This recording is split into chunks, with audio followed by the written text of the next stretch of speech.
是你还活着。一辈子不要看到我什么，我整chết你！喂，干什么？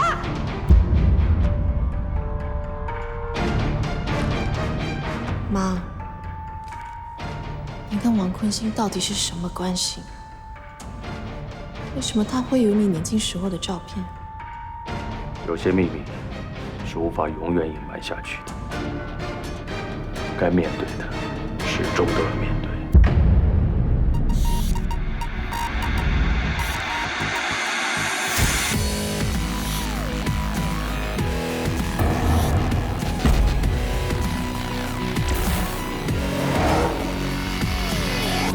翻开生命的篇章，许多假象，等待时间去拆穿，探索神秘的步伐，只为写下每种情绪的伪装，将眼前的面纱一一的摘下，在黑暗中重拾光芒，穿透临近的白光，追逐回避的目光，折射出不可思议的模样，反锁迷离的胸膛，使劲的挣扎，但始终无法被埋藏，回忆总会纠缠每个字，思念走远过的谎，以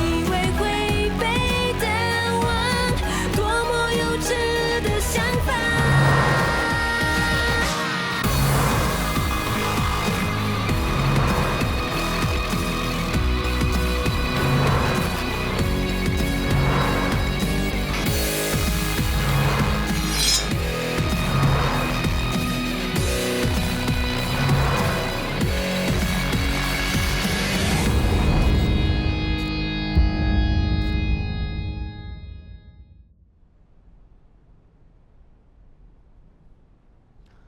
从医院提供的 CCTV 看来，你妈妈是自己离开的。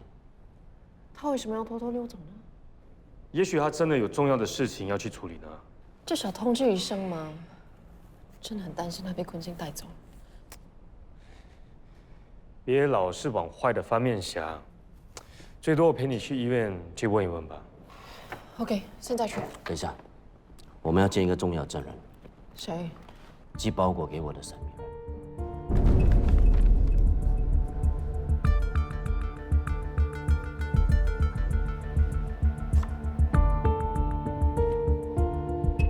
这个神秘人写字比较用力，让我在信封上找到了线索，并联络上他。这个人你们都认识的。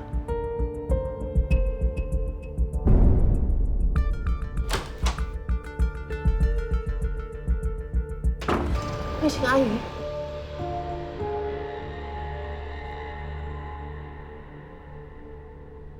你为什么会把这些照片寄给我呢？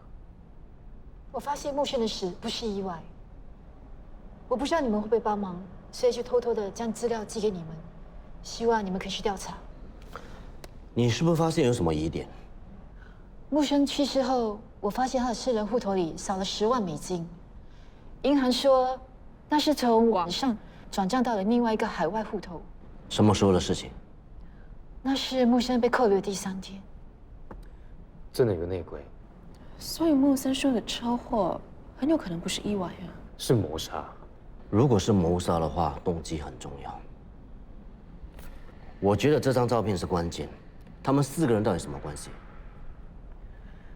这张照片应该是20多年前拍的。于洋的爸爸德良、木生和桂泉，他们是在同一家酒店工作的。加强是桂泉的表弟，他偶尔会找他们3个一块出去。原来我爸跟你爸以前是同事，他们在什么酒店工作？那是一家叫小南洋的小酒店。他们只在那家酒店工作2、3年。有一年，他们3个同时发了一笔横财，就离开了酒店。木胜和德良就搞了一家贸易公司，贵权就跟家强一起搞建筑城堡。什么时候的事情？而且木生有没有跟你说他们怎么发财的？那时候我刚认识木生，应该有30年。木生说他们3个是一块凑钱买1万支票的，而且还开了头奖。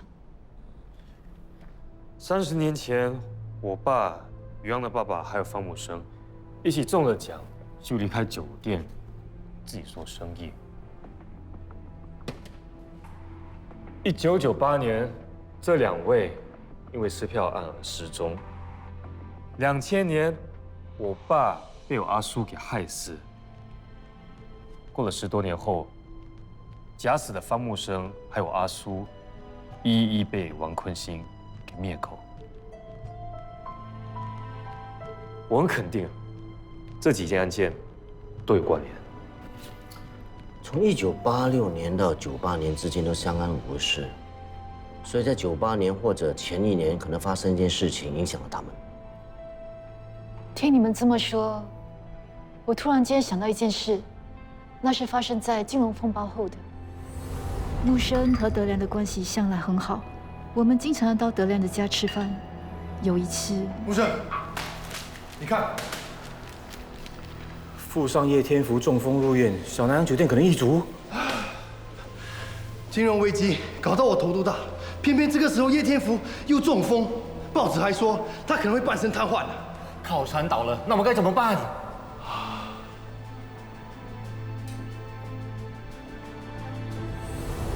你们来看，原来小南洋酒店的创办人是叶天福，是一名白手起家的商人。还有叶婶，原来是他独生子。原来那天我在叶婶家见到的老婆婆，就是叶天福。这个就是叶天福当年中风的新闻。叶天福是在1998年5月中风，黄德良、方木生的案件也是同年的10月。我记得了，我小时候爸爸常带我去见一位老伯伯，他每一次看到我的时候笑得很开心。原来就是他哎，难怪那天我在叶婶家见到他的时候，觉得他很面善。黄德良离开酒店那么多年，他为什么要带他女儿去见旧老板？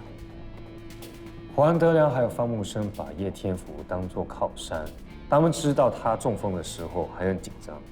我觉得他们的关系一点都不寻常。不如我们直接去叶婶家问他就好了。够直接，我喜欢。来走。哎，等一下，我跟你一起去。哦。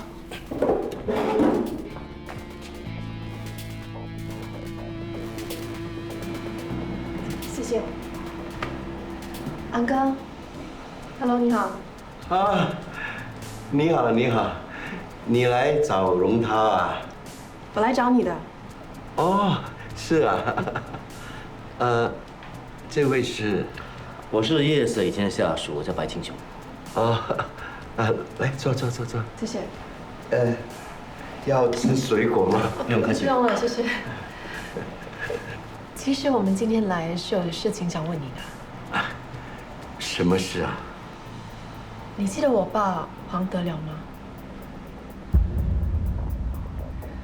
他以前在小南洋酒店做过工的。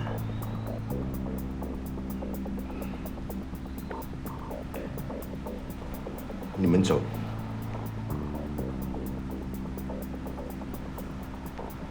安哥，安哥Betty， 松开。安哥，算了，不要再问了。从叶天福的反应看来，他对黄德良的印象不是很好。但你却记得小时候德良不止一次带你见过他，你记得当时的情景吗？我记得啊。所以我一直在回想，我爸为什么会带我来看叶天福。他是一个怎么样的爸爸？他虽然很忙，但是他真的很爱我，也很关心我。所以当我知道我们没有血缘关系的时候，我真的很意外。他没打过你，没骂过你？从来不会。他虽然犯了法，但是我知道他也是为了我跟我妈。那如果你发现他还做了其他犯法的事，你会怎么样？我有想过这一点，但是不管怎么样，他已经付出代价了。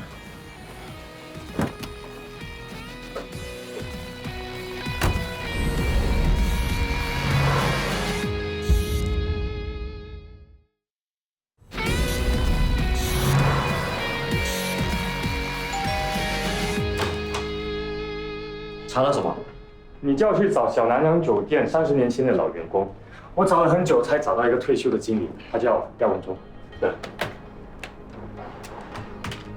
你看，这张是他保留最久还有人最多的大合照，有方木生、黄德良、我老爸，当时另外一个经理叫做陈来娣。我果然没有记错，秀莲的妈妈当年真的在这家酒店工作。你说什么？她是于洋的外婆？我记得我们的学校离这间酒店不是很远，秀莲每次放学就会去找妈妈一起走回家。对了，还有这张照片，叶天福还有他儿子，加上 June 还有 Yes 案件的几个关键人物，30年前因为这间酒店而扯上关系。我相信30年前黄德良发的那笔横财，不是中马票那么简单，应该跟叶天福有关。我知道了，叶天福还有陈来娣当时有染，生了私生女，被黄德良发现，所以黄德良就勒索叶天福。于洋是叶天福的孙女，所以黄德良经常带她去找叶天福。但是不对啊，所以是于洋的亲生父亲啊！不要再乱猜了，我已经拿到叶天福的 DNA， 很快就有答案。对，大小范，你还没有告诉于洋你不是他亲生父亲啊？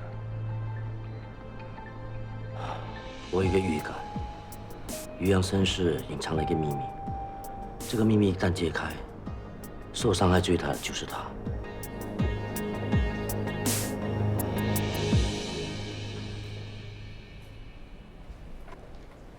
对不起，请问病人蓝海峰呢？他今天早上就已经出院了。谢谢你啊。收到 DNA 的报告吗？收到了，在桌上。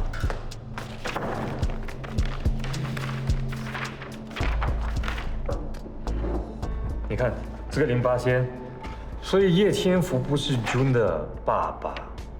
还有这个25%，什么意思啊？叶天福不是于洋的爸爸，却有血缘关系。他也不可能是 June 的亲戚，以他的年龄，唯一的可能就是于洋爸爸的哥哥，还是他没有兄弟，只有儿子。社长老大，叶舍是什么血型啊？A 型。你没有看到海峰吗？他出院了。在看什么？哎，于洋，我找到线索，可以帮忙追查你妈妈的下落。没事吧？你早出院是为了要找这个？我在医院附近到处问，我终于问到一个便利店员工，他看到你妈妈上了一辆车，车牌号码是774，特别容易记。这份报告就是所有774车牌登记资料，你看一下。哎，其中一辆是小南洋酒店的车。叶天福，他为什么要带走我们啊？一点都不奇怪了。你们还有什么瞒着我啊？对不起，于洋。警方发现你和社长老大的 DNA 不吻合，说你们两个不是父女。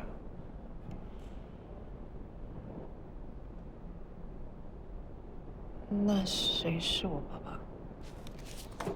我会收到叶天福的 DNA， 拿去跟你还有妈妈做比对，证实了叶天福是你爷爷。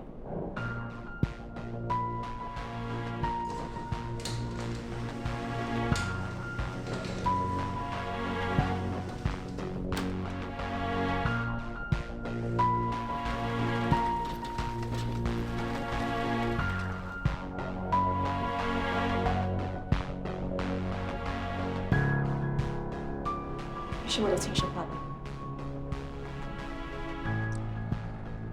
于洋，对不起，都是我的错。什么时候知道的？为什么不告诉我？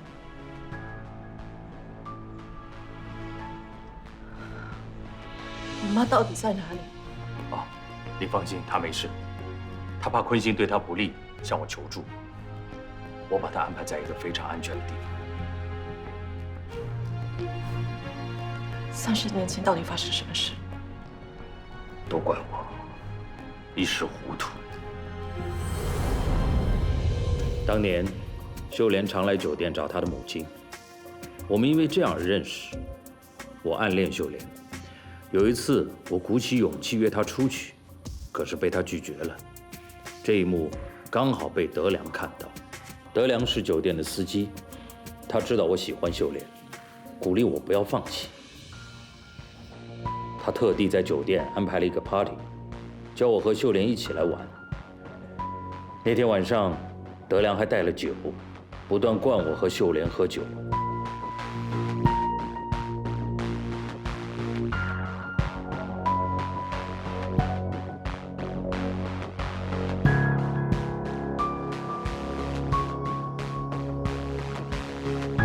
第二天醒来，我发现我和秀莲都在床上，衣衫不整。我知道我做错了事，我很怕，只想到走。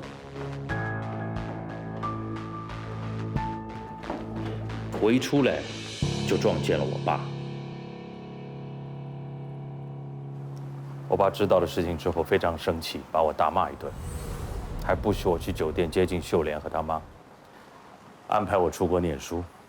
回国之后，我只知道我爸给了一笔钱安抚他们。德良还娶了秀莲，一家人日子过得不错，我就没有过问。直到最近 ，CCI 开始调查黄德良的绑架案，通过 DNA 检验，发现黄德良不是你的亲生爸爸，我才开始怀疑。追问之下，老爸才把事情说清楚。他还告诉我，你是我的女儿。我以为这个秘密我会带进棺材里，一定是老天爷要我们相认，才让事情曝光。都是黄德良、方木生、洪贵全的错。这是什么屁话？是你儿子做错事，怪不得别人。荣涛虽然做错事，但是他跟秀莲都是受害者。整件事情根本是一个局啊！老板，如果你不要给我们钱的话，那我们就只好把照片散发出去，让警察来捉你的宝贝儿子，告他迷奸未成年少女。我什么时候亏待过你们几个员工？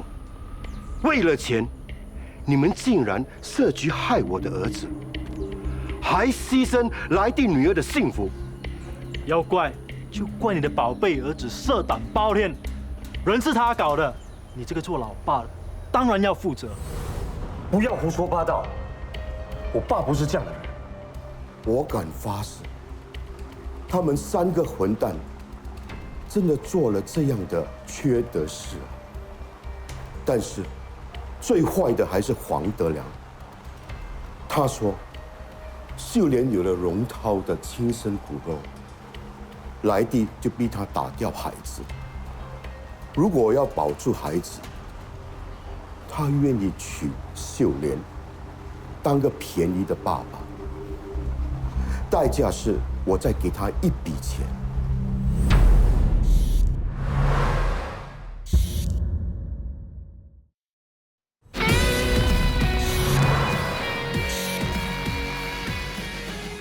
你出事之后，他偶尔会带你来看我。其实，他一直用你们母女来向我要钱。我爸为了提防他们，详细的记录了每一笔钱，还录了音。这么多年就是靠这个让黄德良守住秘密，不要伤害你妈和你。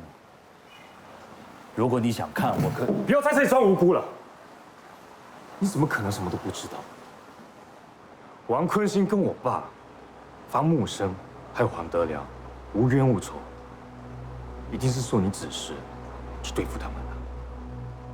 事情曝光后，你就叫王坤兴杀人灭口，对吧？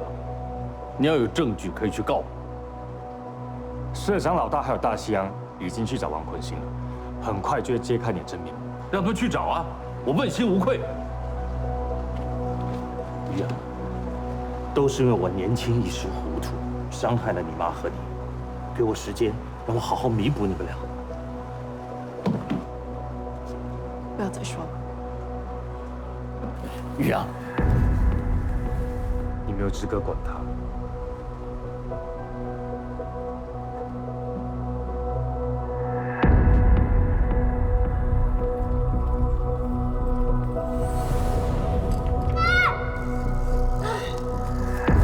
没事吧？你没事吧？爸爸，我没事。你为什么要看好女儿？你一定要答应爸爸，一定要小心哦，因为你是爸爸的小公主，你受伤的话，爸爸会很伤心的哦。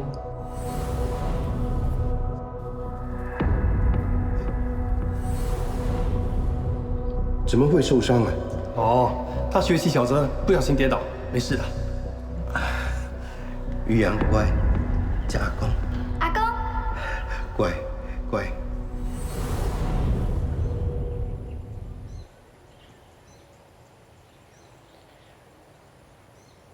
于洋，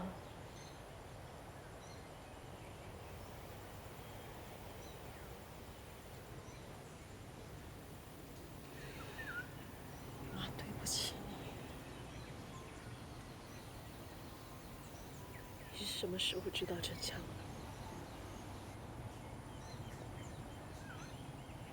那年你已经12岁了。我才发现，我嫁的男人是一个禽兽。我不爱他，我也知道他娶我只是为了负责任，我只好认命。可是，当我知道这根本是一个局的时候，你知道我有多么痛苦？我痛苦到我真的很想死，所以我逃避，我隐瞒。我不懂该怎么面对你，我们的关系也就这样越来越疏远。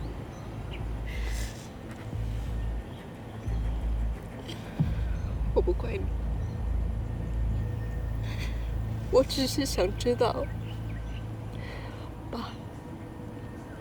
房木生和洪贵全的事到底跟你有没有关系？还有你跟王坤兴到底是什么关系啊？你想知道答案？你要干什么？别过来！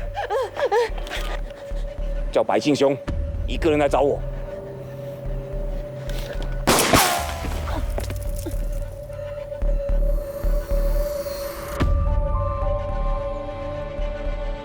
坤兴，坤兴，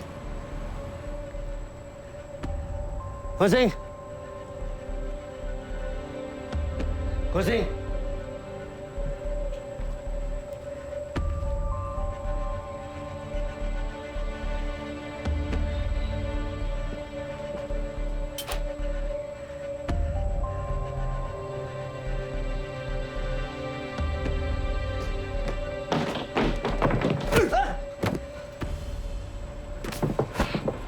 都是你逼我。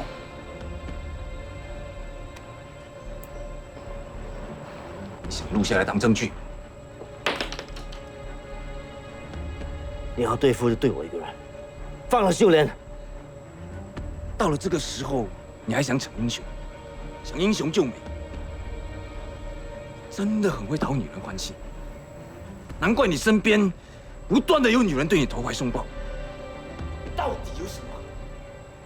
秀莲为你流产，谢玫瑰为你生了一个儿子，你老婆秋月为你犯法坐牢。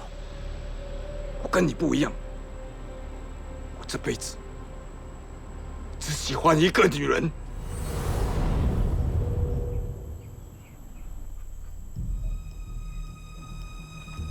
哎，小姐，小姐，不要做傻事啊！有话慢慢说。哎，小姐，小姐，听我说，先上岸再说。来，小心，小心，小心！哎，小姐，小姐，冷静，冷静。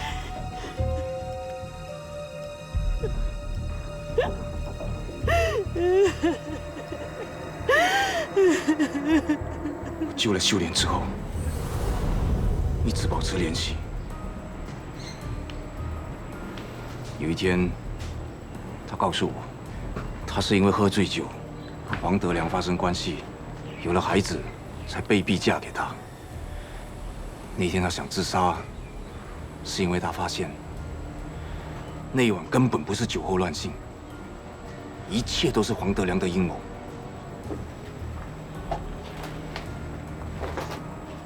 我傻傻的相信这个女人的话，我很同情她，可是没想到，原来她的心肠这么毒。当她发现黄德良被绑架，她毫不犹豫报警，其实就是想要置她老公于死地。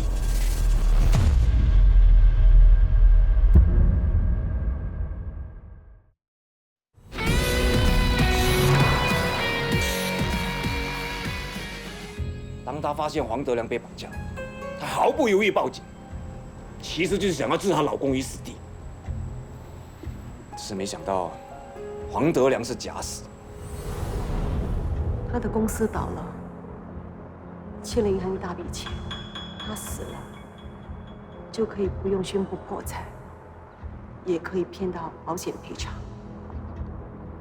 那家伙胆子还真大。那你现在打算怎么样？报警抓人？其实大家都以为黄德良已经死了。要是可以弄假成真的话，你说该有多好啊！这样一来，你就可以名正言顺的领取那笔保险金。最重要的是，还可以解心头之恨。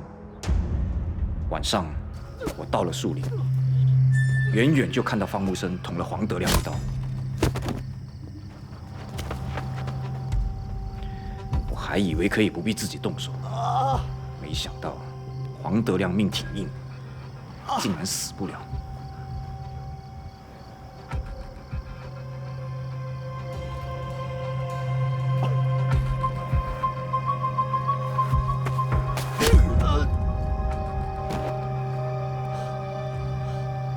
不要怪我，是你老婆叫我送你上路的。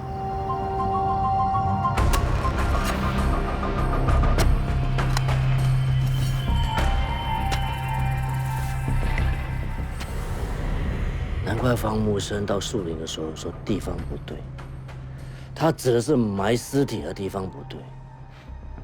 那个笨蛋，以为自己躲了18年，没人会发现他的真实身份，赶跑回来新加坡。结果遇上秀莲，马上就被拆穿。是你骗他，说帮他逃走，还给他准备一把刀。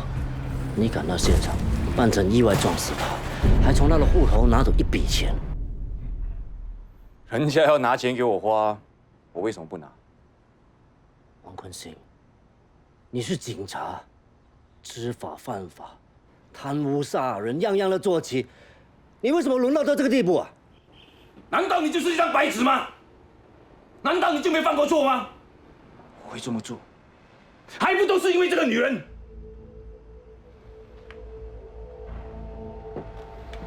是没想到，我只是被他利用，让他完成他的报复计划。你敢说不是吗？是。我很恨那3个男人，是他们毁掉我一生的幸福。可是从头到尾，我没有开口叫你杀人，每一次都是你提议的。是我提议的。可是你不想他们死吗？是谁举报文贵权贿赂？是你。你心里清楚得很，我所做的每一件事，都是为了你。好啊，你要把杀黄德良3个人的账都赖在我头上，我认了。可是我没有叫你杀许家强，我没有叫你放炸弹。干嘛？我对付你的百姓兄，心疼了。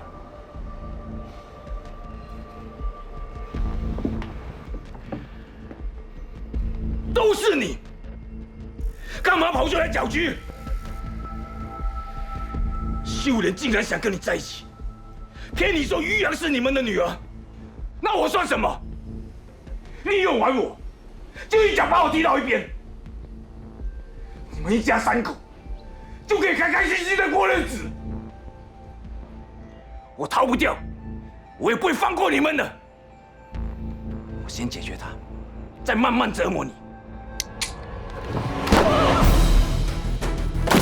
青雄，青雄，王国兴。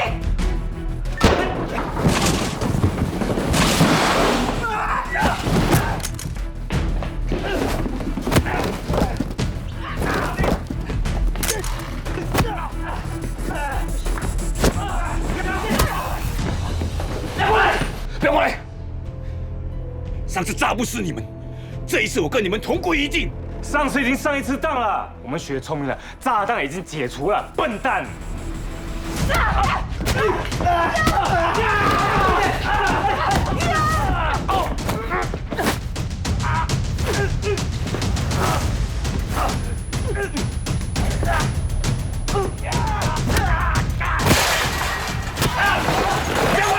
小心点！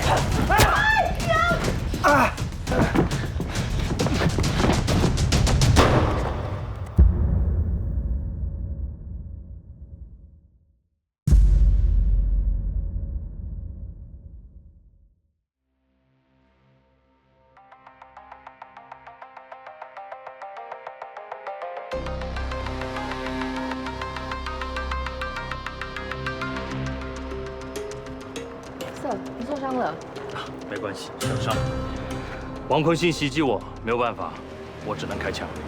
他犯了那么多条罪，是警队的害群之马，真可惜，不能让他接受法律的制裁。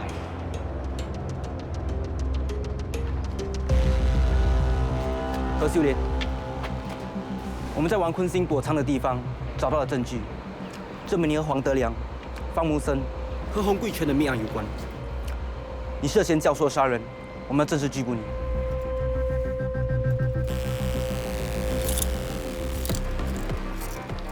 我只是为我做过的事承担责任。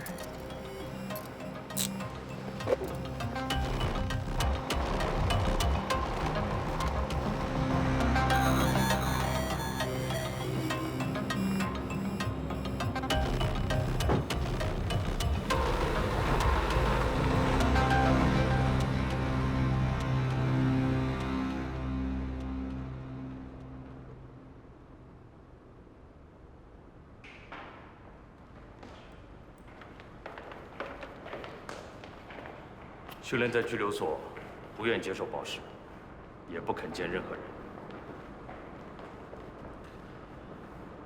他已经承认了所有的控状。我替他找了一位相当有经验的律师，他会替秀莲向法官求情，向法官下判的时候可以酌情考虑。谢谢你，叶生。我上洗手间。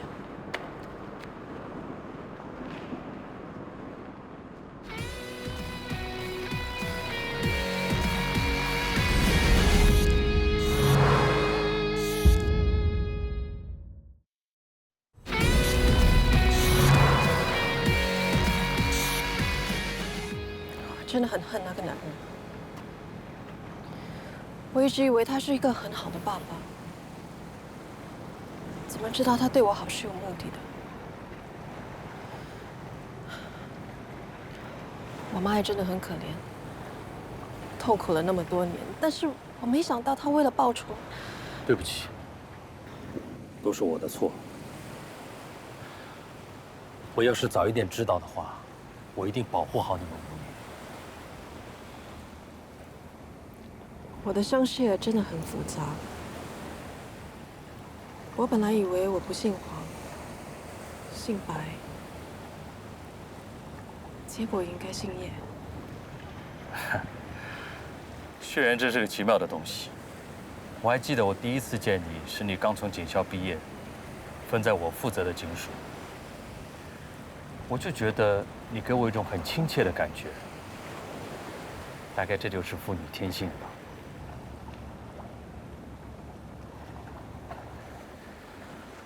啊，庆雄告诉我他要结束侦探社的业务，你有什么打算？还没想到。以后无论大事小事，只要我帮得上忙，尽管找我。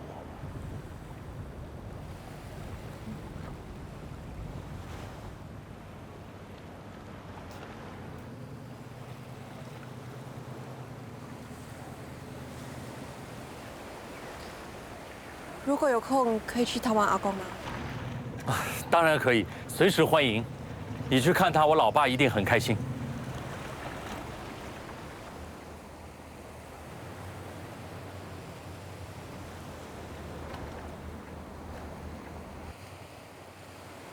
海峰那次爆炸后有后遗症，也很有可能会失明。你什么时候知道？为什么不早说啊？放心，美国的医学那么发达，他很快就回来的。他还叫我们等他回来一起庆祝啊。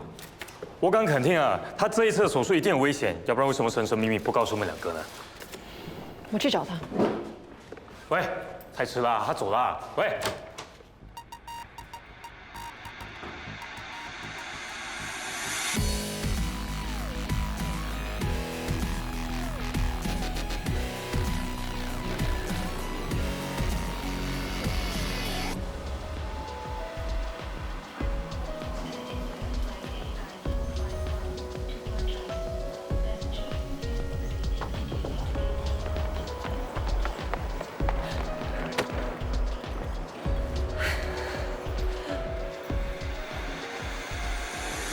你太不够朋友了！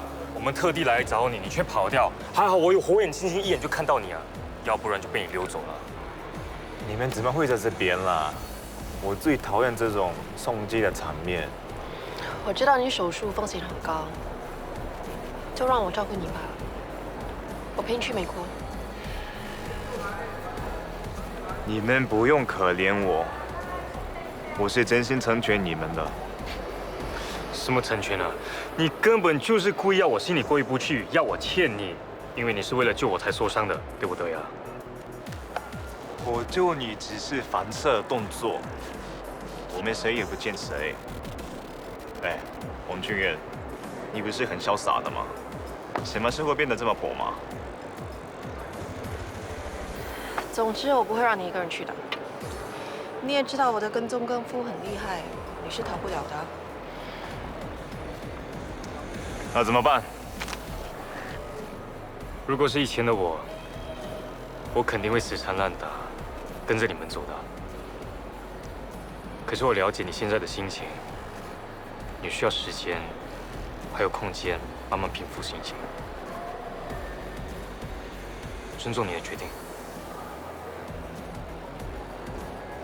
王俊彦，我有点不相信你会说这样的话。赖峰，你千万不要欺负他。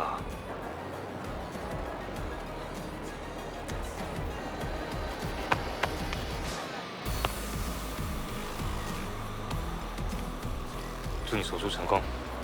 Thanks。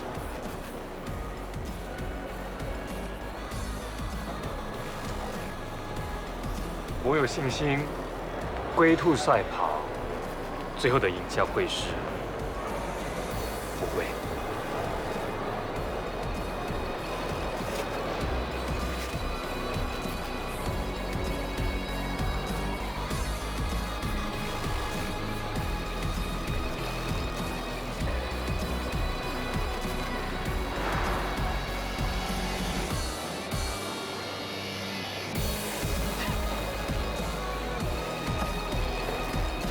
拜拜。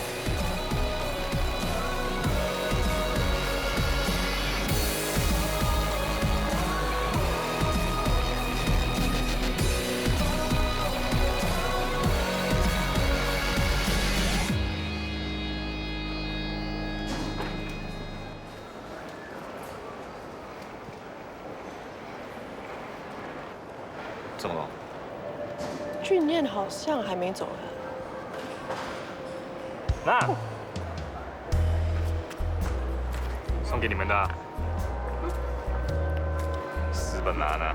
什么死本拿呢 ？Guess what？ 我也买了机票，等我。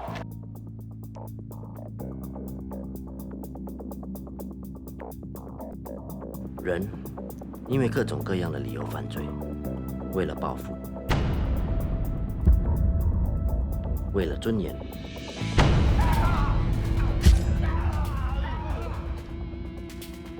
为了自保，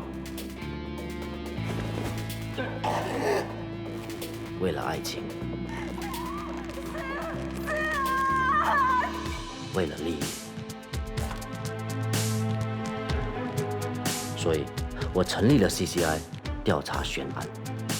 因为正义是没有追诉期限的，犯罪者终究要付出代价，受害者家属应得到答案。有些答案会带来安慰，有些却带来痛楚。尽管代价是遍体鳞伤，人们还是被真相吸引，无法放弃追寻。我相信，只要寻找真相的信念不熄灭，我们最终一定能够揭开所有的谜团。